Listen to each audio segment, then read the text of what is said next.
Hello, everyone. It's Jerry at the Fledge. Welcome to another episode of Every Damn Day. And today on the show, we've got a new friend, Emmett. How you doing today, Emmett? I'm doing great, Jerry. Thank you for having me. Yeah, I'm really excited about it. You reached out. I tweeted something on Twitter, and you responded to it. And we don't really know each other, and I love these types of interviews where I can get to know someone while we're doing it. So thank you very much. And why don't we start out with you telling us about yourself and your projects, OnRamp data, and all that stuff. Awesome. So my name's Emmett. I am a young entrepreneur. I'm 25, and right now I own a marketing agency that works with creative people. So my biggest thing is that I've noticed many people who are very creative don't have a lot of time or energy to spend on marketing. So they often, even if they're a marketing agency themselves, they can build great work, but they don't really talk about themselves very well, or they don't have the infrastructure in place to do that. So I help creative people get their product out on the market or tell the world about their story. And along with that, I'm also a StoryBrand certified guide. And if you're familiar with StoryBrand, it's a tool, a framework really, to tell your customers why you can help them. So I want to explore that a lot more. But would you mind telling us more about yourself, like where you were born and raised and stuff like that? Sure. So I live in Medford, Oregon, and I was born and raised here in Medford. It's a small town. I think we're probably 80 to 90,000 people right now, and it's at the bottom of the state. So Portland's at the top, we're at the bottom, and I've lived here my whole life, and it's a beautiful, beautiful place. Not really thinking of moving anytime soon. Yeah, I was born and raised in Lansing, where I'm at right now, and I always brag that I live a block and a half from the hospital I was born in, and I work a block and a half from the high school that I graduated from. But somewhere in there, I've traveled all around the world. I've done a bunch of stuff in other places, but I think being home is super important for especially in a small town like this. I mean, you can go off to Chicago or LA or whatever and live a little bit of a different life, but I see a lot of people come back. Do you see that in your, like, people take off and come back, or? People take off and they leave. I've had several friends from high school. They go and live in bigger cities. I think we do have a very small town feel. For example, I'm working right now in the only co-working space in the entire city. So we don't really have a ton of modern things. We don't have all the fast food restaurants. So we're a small town. I think it's growing quite a bit, and we're doing a lot of like road construction to increase the infrastructure. But we recently, just in September, we had a huge fire come through and take out one of our outlying towns, and over 1,000 people lost their homes. So we have a real housing crisis in this area in particular that it's probably going to keep us from growing as fast as we otherwise would as a city. Yeah. Well, sorry about the fires. I know they were like rampant last year. And so let's get into OnRamp data and StoryBrand. So what is StoryBrand? That's a company that you got certified by, right? Is that I'm sorry, not what is it, but is it a software platform? Is it a like a learning platform? So StoryBrand started out as a book, actually. It was a book called Building a Story Brand, I think it was what it was called. It's by a man called Donald Miller.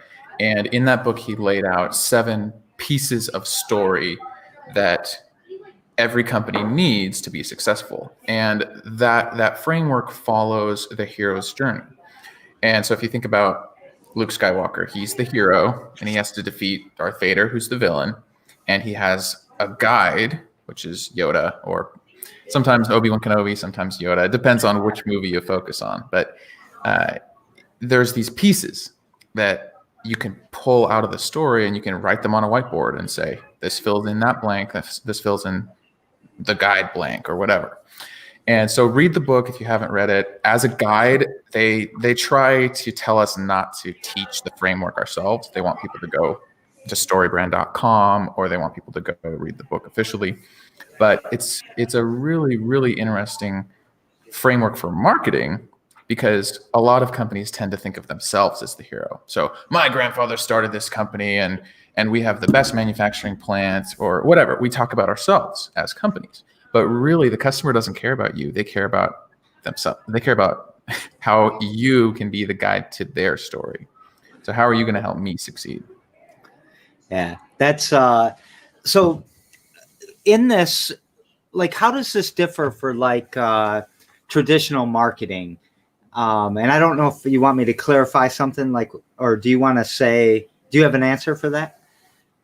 I would say it focuses much more on the emotions of the story, if that makes sense. It's less about metrics and more about like one of the opening quotes in the book is that people are either listening to a story or spacing out. So if you're not telling a story, I think it says 70% of the time people are listening to stories, and 30% of the time they're not paying attention. So that's you're either listening to a story and engaging with story, or you're listing off facts and people just space out because a list of facts is not engaging. Yeah. So I see a lot of, like, I work with a lot of young entrepreneurs, like you were saying in the beginning there, and they, they want to do Google ads. They want to do Facebook ads. They want to promote their posts. And pretty soon they're more focused on getting that to look right and feel right and all these other things to try to almost trick the audience into paying attention to them. When a lot of times you could just take a photo and a quick video of whatever you're working on. And if it's a great story that helps your customer, you can get a lot of traction with that.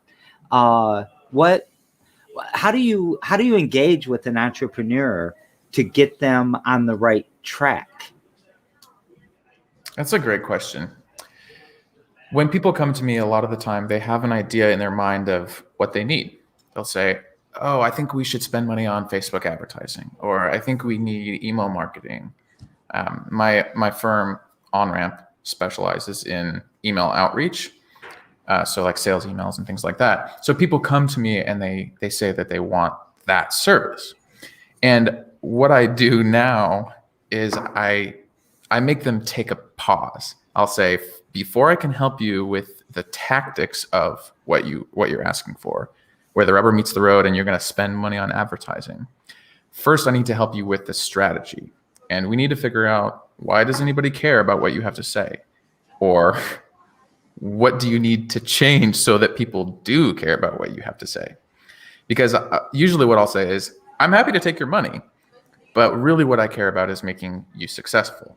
And if we're going to do that, you need to take a break and you need to do the strategy part first. And most people are grateful for that. They say, oh yeah, that makes sense. But I think a lot of traditional marketing skips that step, or I think using the StoryBrand strategy has given me a lot of just insight into that. Strategy is one of those words that you say, but not everybody knows what it means. And so when I say strategy, what I mean is, what story are you telling that gets people excited about your product? So, and it's funny that you said the hero's journey, because we as a group, a bunch of us got together and someone went through the hero's journey with us last January, so about a year ago. And it was fascinating when you start playing that role. Who is the hero? Who's not the hero? Who should be the hero or whatever? And I got to take a pause for a second. Sean Watson Davis is somebody who watches my show almost constantly, and she's watching right now. And I know that because she did a clap, and her and I had a session almost like this yesterday about email versus Facebook versus YouTube, what she's trying to do, how we're going to engage, what the story is going to be, all of that. So I wouldn't be surprised she starts hitting us with questions in a minute. What do you find? It's hard to know what questions to ask you because I don't want you to just put everything out there and here's all my trade secrets and all of that. Well, let me stop you. Let me stop you real quick because I see this a lot. There are people that have this in their head. They think that what they have is so private and so special that if they share it with anybody, someone's going to steal it. Like if I tell you how to do something, you're just going to steal it and you won't need me to help you. And my philosophy is quite different from that. I believe that the more I can teach people and the more I can talk about what I do, if they want to do it themselves, that's fine because I have work to do already. I don't need every single person in the world knocking on my door. But the more I can teach, when you teach things, you become a better student yourself. You learn really well by teaching. And it also helps just establish me as a trusted voice, perhaps. I think people miss out on that if they're so concerned about protecting their ideas. They're not establishing themselves or they're not telling people how they can work with them. Yeah. A story that says, hey, I've got something really cool, but I can't show it to you.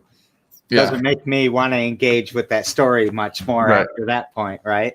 Exactly. But I share a very similar philosophy, probably the exact philosophy, actually, that, everyone's too busy anyways. And there's not a lot of people out there that want to steal your idea that are going to be able to do it. You're the expert. And, I got my own thing. I'm not going to steal your idea. And so I told you and I probably are in the same space on a lot of things here. Can you give us an example? Maybe, not telling us the name of the client or something, but what's something where you got somebody on track and what did that kind of look like? Yeah. So most of my clients are motion designers. They're people who do Super Bowl ads or they do YouTube pre-roll ads that are heavy on animation. And so they often are, it's really interesting. It's an interesting industry because it's full of really creative, really smart people that get this giant job from the Hockey Channel or from HBO. They get a job for $500,000. And they look at their best friend and say, oh, do you want to start a company? We got this giant job. Let's start a company together. And they do this one job and then they have a lot of money or they need to hire people. And their companies just start because of these things. So you have these creative people and they're really smart. They're good at producing creative jobs. But all of a sudden, those people are stuck in the owner seat. And then they realize after a few months that running a business is not the same as doing art all day. Yeah. So those kinds of people are my favorite people to work with, creative people in general, because they're passionate and they're good at what they do and they have a lot of expertise.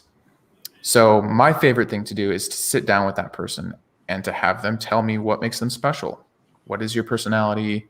Especially for those smaller creative studios, the whole personality of the studio and the flavor of all the art that they do really comes from those one or two people at the top.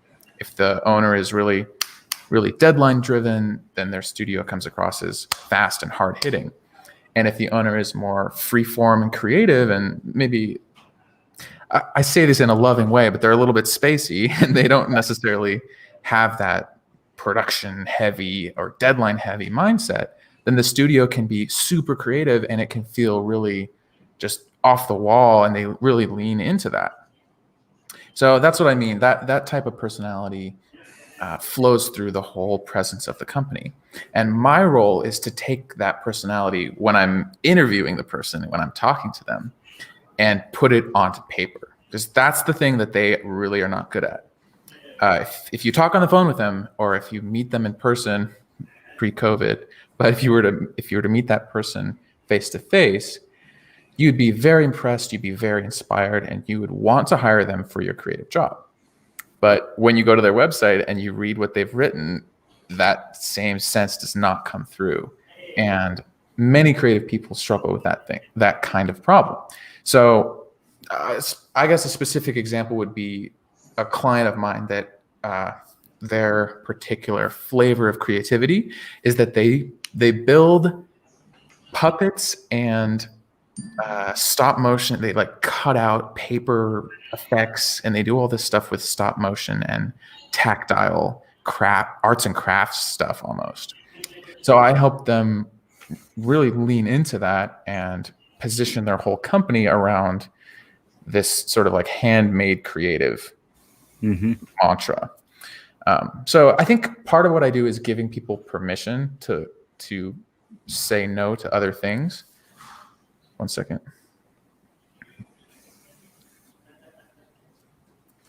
Hang on, sorry, my headphones are going all weird. No worries. Take your time. Okay, I'm back.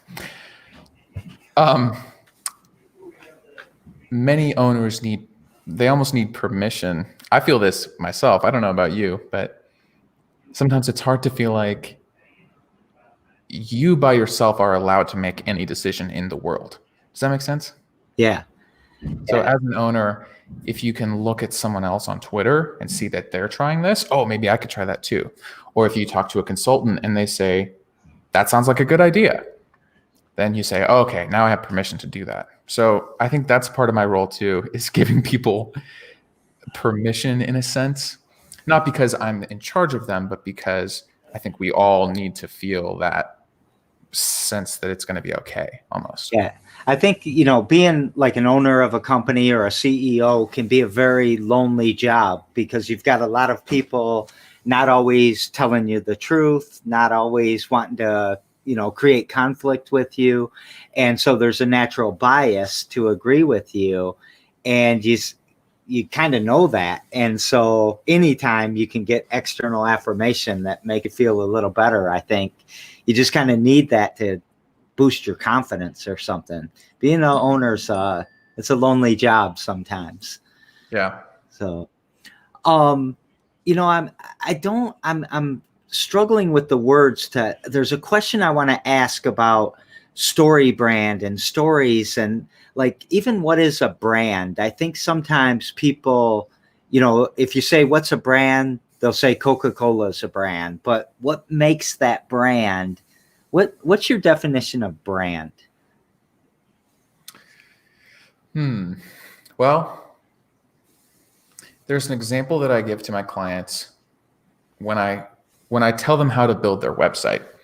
So this is kind of industry specific, but for my motion design clients, many of them they'll have a landing page or a website that has a video on their hero section. So when you first land on the site, there's a video of their work that plays in the background. And that's great. I love that because a lot of this animation stuff is really beautiful and it's really impressive. And many of them they'll just leave that video and they won't say anything else. They won't even have their studio name, or they won't say we do motion design, or they won't say click here to contact us. And they think that video is enough to attract people to them or to present themselves basically. But I always say you guys need to have a clear description of what you do. You need to talk about yourselves a lot with words on your website. And the reason is because nobody knows who you are. And for contrast, I show them a simple red and white advertisement, and it has a slight curve. And if I showed it to you, you'd know immediately. But when you see that visual, you immediately think that's Coca-Cola. And it doesn't say Coca-Cola anywhere on the advertisement. But because of the red and white and because of the slight curve of the Coke bottle, that brand is memorable in your mind. And my clients think that they can get away with that without explaining with words, but they don't have enough of an established brand that people can look at their work and say, that's Elastic, or that's whatever, Buck TV, some of these big names in the industry. Yeah. And until you get to that point, you need to use words and logos and explain yourself a little bit more. So that may not answer your question exactly, but that's in my industry. That's what I come across when I think of branding. It's some clients, some brand presence is established enough in your mind that you understand what it is without even reading any words. You could just see the logo, or you can see the colors even for Coca-Cola and understand that's the brand. Is there a life cycle to a brand? Like in its infancy, does it have a separate purpose than maybe like Coca-Cola is a very well-known brand, very mature brand as far as that perspective. But if I do a logo, and you're not saying that a brand is a logo, but I do my logo, I've got my story, I've got my website or whatever, what's the difference between me and Coca-Cola on what I'm trying to do? Or is it the same? Yeah. No, I think it's a good question. Let me state my definition of a brand, because I think I missed that in the first question. Oh, okay. I think all right. a brand is the emotions and the thoughts that you experience when you see the branding materials. What I mean is like colors and fonts and logos and all that. So it's what happens inside when you see that external presence. And in the beginning, like when you said you can spin up a logo and a new whatever font choices and brand name, in the beginning, we rely on past experiences with brands that look similar. And then we graduate to understanding what that brand is in a unique way. So Coca-Cola is like open happiness or whatever. And they've branded this whole feeling of like sharing this Coke with your friends and having the fun, the loving family gatherings and the polar bears at the North Pole that are just loving life, and they have a little baby polar bear, whatever. But when I look at a brand new brand with no established presence, all I can do is think about, what does this remind me of? And so we use color psychology, we use font choice. If they use just whatever papyrus as a font choice, we look at that and say, this brand doesn't know what it's talking about, because no serious brand, no self-respecting brand would use papyrus. And so it's really, again, we have to be aware of the cultural context when talking about brands. We have to be aware of the market, because some industries don't care about that. But for me, I'm so seeped in the creative space, and everybody really they think they have a refined sense of taste. So no one would dare use such a lowly font for their high-end brand. I'm so insecure right now. I want to take my website down and check it. I'm sorry. I'm just joking around. We're hacks in everything we do, and it comes across that way, and we're leaning into it. So, I've really loved that definition. A lot of times people will it's what they say when you're not in the room, I mean, and I do think that's a okay definition, but it's not really. I loved what your definition was. And I think that's very insightful for everyone.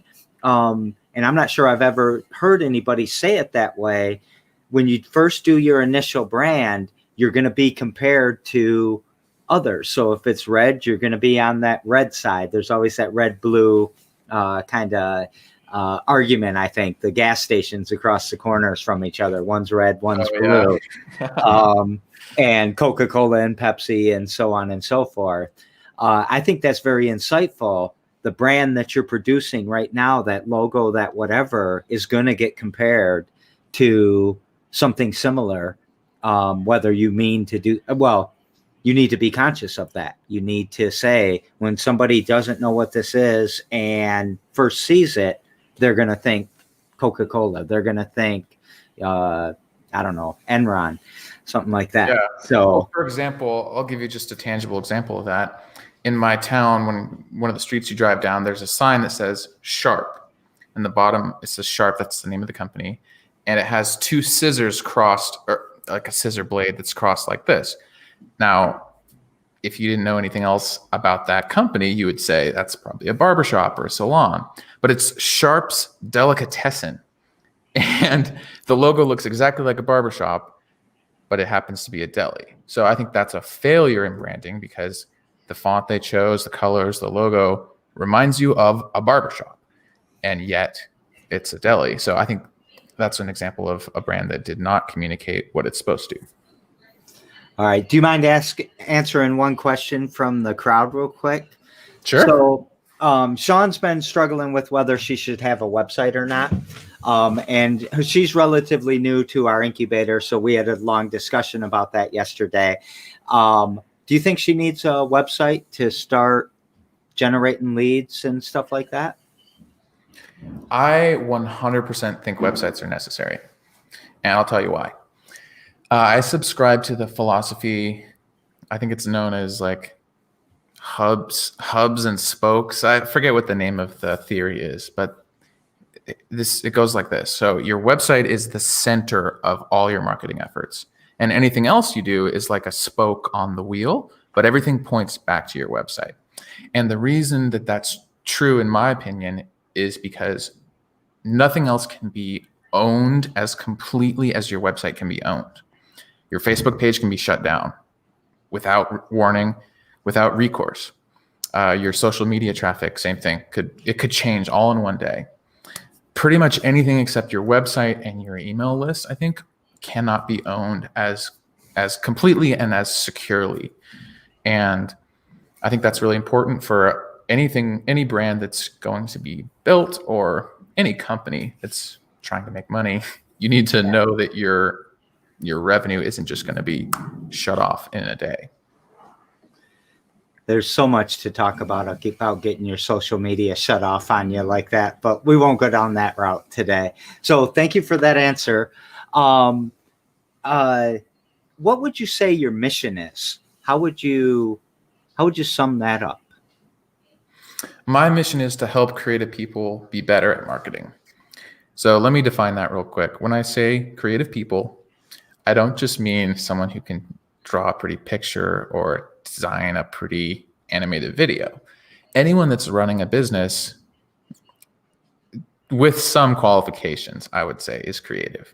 Now, I don't mean to riff on anyone in particular, but something like a lawyer or a doctor, I would say those career choices perhaps don't have as much room for creativity as someone like someone who makes products to sell on Etsy.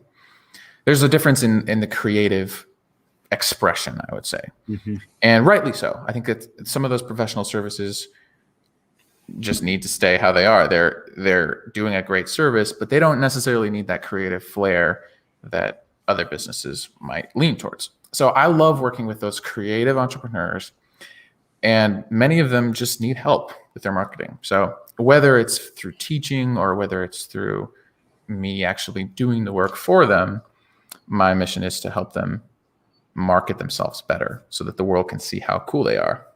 Yeah. I like that. I like that last little piece, so everyone can, or so the world can see how cool they are.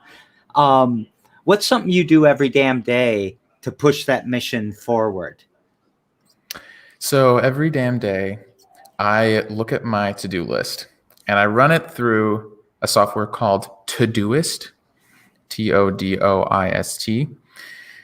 And it's a really lightweight app that can live on my desktop and my phone. And it's just very simple. It has 4 different color priorities that I use to sort my tasks. And I use it every day. I use it for work and personal. And I can sort things by different projects or assignments or whatever. And it really helps me stay on track and keep my priorities straight. So every day without fail, that's what I do. I love that answer because I used to listen to Earl Nightingale on tapes. I don't know if you know who that is, the Nightingale Covey. If you've heard that before. So yeah. Covey was 7 Habits and he was something else. I can't remember. But, there was a point in time when to-do list wasn't a thing. Like nobody thought to write down all the things that they needed to do and cross them off. And to-do lists, are so important. But they get unwieldy, right? You've got all these notebooks and all these Post-its and everything. So Todoist. I'll put that out there for people to take a look at. So thank you for that. Now we daisy chain the shows together. So yesterday on the show, had an old friend of mine, skateboarder, artist, that started a window cleaning company a few years ago. He's doing really good. And what he realized is that all he did was go to Lowe's and buy a $90 kit. And he was basically up and running with, just trying to get a couple customers, and it snowballed into there. And it's a really good way to start a business. And especially like if you're an ex-offender and you've got a felony or something, you can't get a job, or you're living in poverty and you got some bullshit job. So his question that he has for you is, what's your worst fear about your business? That's a hard one. I think probably my worst fear is failing in front of people. And it sounds silly, but it's a fear. It's hard to pinpoint this fear. It's a fear that keeps me from doing things that shouldn't be that hard. So even something like coming on the show, the fear of saying something silly or stumbling over my words would keep me from doing something like this. And it's not something that I can particularly point at and say, that's unrational or unreasonable. Some other fears you could say, oh, fear of heights, I'm safe, I'm buckled into this harness, and you can rationalize that away. But fear of failure is so intangible for me at times, so intangible, so ever present. It seeps through a lot of different things, and it can make it really hard. That's probably I would say biggest fear, but also potentially biggest struggle as an entrepreneur, is identifying those little voices in my head and saying, that's not true, or that is true, or finding the balance between being Pollyanna, being too optimistic, or being Eeyore and avoiding things that I'm afraid of. So that's my biggest fear, I guess, for my business. I love that answer. I feel recklessly optimistic all the time.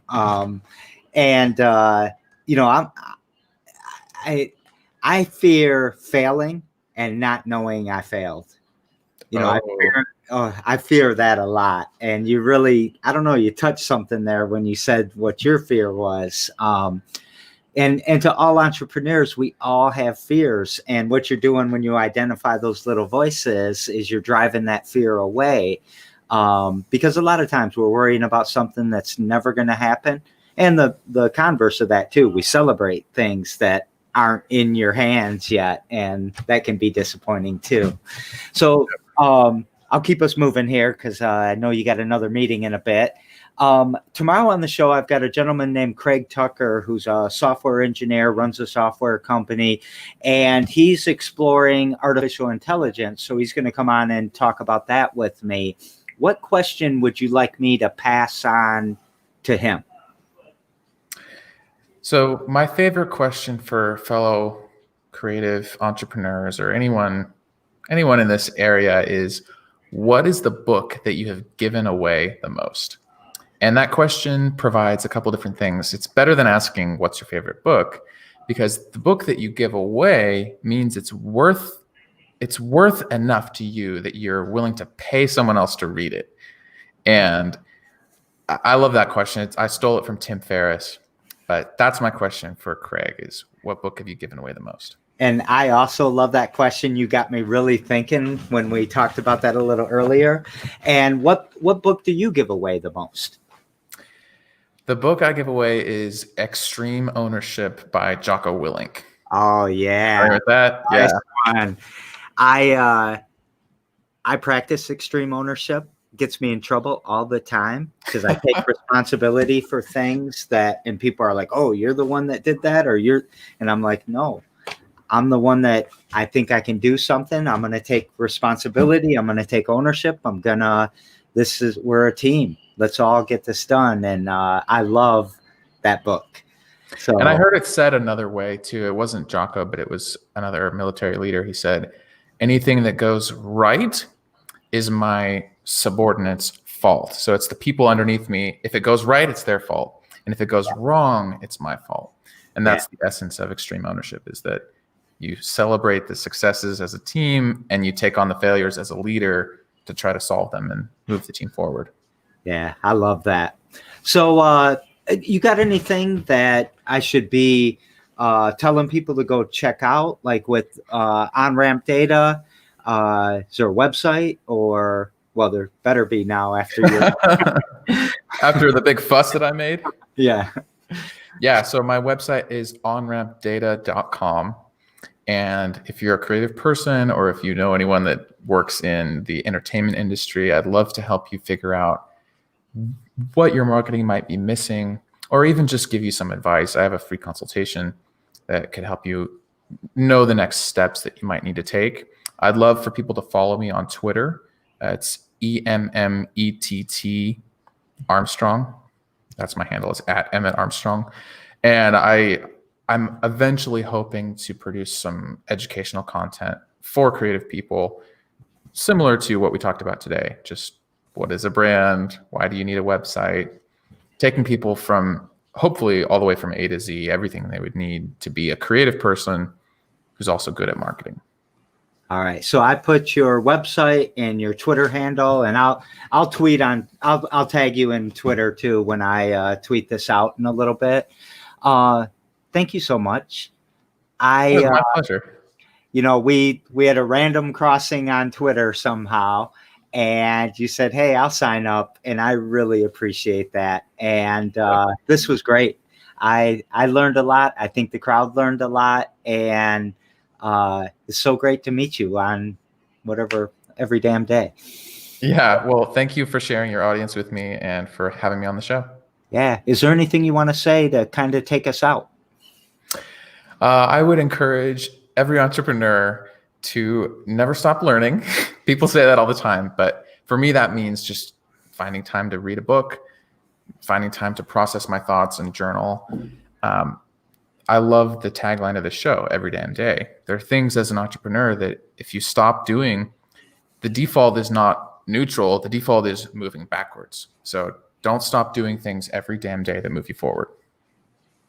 Thank you so much, Emmett. You're really, you got something going, man. This is awesome. This is awesome. Yeah. So, well, thank you, Jerry. Well, thank you. So everyone, thanks for watching. I will see you tomorrow on Every Damn Day, and I will see you later. Bye, everybody. See you, Emmett.